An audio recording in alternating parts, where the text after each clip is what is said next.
This story is a fictional creation based on an actual incident that took place in Japan. It is not related to any real person or organization. Please subscribe to my channel. In the 1970s, on Christmas Eve, December 24th, a police station in Tokyo received a call saying that a suspicious paper bag had been left behind the police box. The police officer actually checked the bag. When the policeman actually checked the bag, he found a 50 centimeters high Christmas tree with a lead wire underneath it. The policeman thought it was a bomb and tried to call for backup. At that moment, it exploded. The policeman was seriously injured in the explosion, and many others, including ordinary passers-by, were seriously injured. Later, a confession by a boy who was arrested based on eyewitness testimony and a search of his house revealed that the crime was committed by a group of university students and stage actors. And criminal A was arrested. I wonder if this was a crime targeting couples out on the town on Christmas Eve. No, not at all. Since the late 1960s, the student movement has been active in Japan. The student movement refers to university reform and political activities by students. I thought the student movement was some kind of club activity. At that time, universities were said to be very corrupt from the students' point of view. There were many who questioned the very existence of universities, such as the massive increase in tuition fees, accounting irregularities, and the decline in the quality of classes due to the increase in the number of students caused by the post-war baby boom generation entering universities. In fact, in those days, once you were enrolled in a Japanese university, you could skip classes and graduate, and students had time to act against the university. Nowadays, universities are getting more expensive and you can't graduate if you skip classes. In Japan, opposition to the Japan-US Security Treaty coincided with the Vietnam War. As a result, the student movement grew and became more radicalized, and the students formed a political force called the New Left. Among the members were the Japanese Red Army, which later carried out hijacking incidents in the Middle East and airport shootings, and the United Red Army, which carried out the Osama Sanso incident. I remember the Osama Sanso incident, or the police raiding a building with a big iron ball. It was very scary. As for the Vietnam War, I saw Rambo and Platoon movies. I wanted to be a guy like Rambo. I can't do that. You don't drink protein and you don't exercise. In the late 1960s, he threw Molotov cocktails on the runway of the airport to prevent the then foreign minister from visiting the Soviet Union and the United States. This was the beginning of the radicalization. Were they all radical in the past? If they were so radical, everyone would have quit. In the early 1970s, a rally against the signing of the Okinawa Reversion Agreement turned violent within 2 days of the start of the rally and clashed with the Metropolitan Police Department's riot police. In the early 1970s, a rally against the signing of the Okinawa Reversion Agreement turned violent within 2 days of the rally, and clashed with the Metropolitan Police Department riot police, who threw iron pipe bombs at the riot police.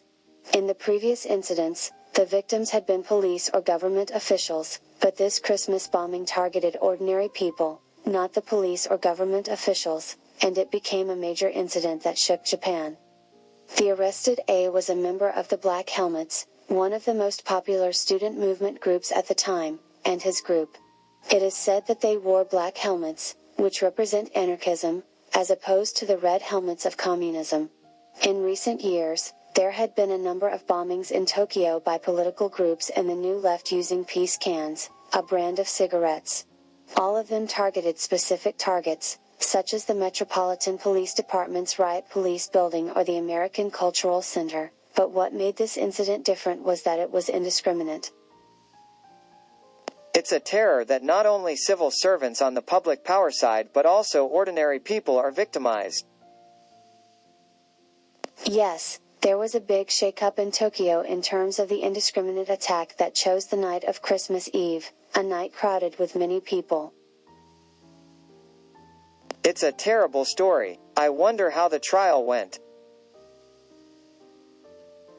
With regard to the manufacture and use of explosives and attempted murder, the court found the existence of an inevitable intent to harm the body or property of a person and an inevitable intent to kill a police officer. However, a thought that it was highly probable that the police would find the bomb within a short time after it was placed, because the police officers would be on the lookout for it and passers-by would report it. I expected that the bomb would be carried to the middle of the intersection, covered with a sandbag, and eventually the police bomb squad would arrive, but they couldn't touch it because of the complicated wiring, and it would be covered with a sandbag and explode safely while the spectators watched. Therefore, A had no intention to harm people's bodies or property, nor did he have an unavoidable intention to kill the police officer, but the original judgment found that he had the aforementioned intention and unavoidable intention to kill, which was a clear mistake of fact that affected the judgment. That's a terrible argument.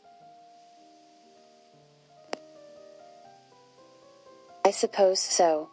Therefore, considering the case of the use of explosives, the court concluded that when explosives are used near people's homes or in the streets, there is a great risk of causing harm to people's bodies and property, not to mention disturbing public safety, due to the nature of explosions.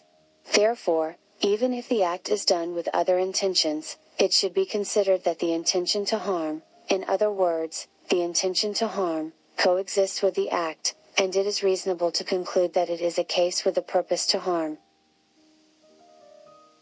That explanation is too difficult for me to understand. In the case of using a bomb with a time device, there is a certain time interval between the time when the explosion time is set in the time device and the time when the bomb explodes. In addition, when the target is a movable human body, the occurrence of harmful results must be assumed to be uncertain. Therefore, in order to say that there is a purpose to harm with regard to the use of explosives, it is sufficient to admit that the explosives were used with the intention of causing the harmful result based on the idea that there is a possibility of the harmful result occurring, and beyond that, it is not necessary to recognize that the harmful result is definite. Can you explain it more simply? If the bomb to be used happens to be a hand-tossed bomb, it may be possible in some cases to safely detonate the bomb after confirming the absence of people, but in the case of a time bomb, it is impossible, and it is not an exaggeration to say that there is always a concrete possibility that people will be in the vicinity and suffer bodily harm when the bomb explodes. It is no exaggeration to say that there is always a concrete possibility that a person will be in the vicinity of the bomb when it explodes, and even if the time of explosion is set at midnight, the concrete possibility will only be reduced, and in this sense, it can even be said that it is more difficult to deny the intention to cause bodily harm in the case of a time bomb than in the case of a hand grenade bomb. At the trial, criminal A was sentenced to life imprisonment, and the other accomplices were sentenced to 10 to 20 years in prison. After this incident, the student movement lost the support of public opinion, which had been sympathetic to the students, and the student movement declined. I don't think such an incident should happen on Christmas. I hope everyone around the world has a wonderful Christmas. Merry Christmas. And please subscribe to my channel.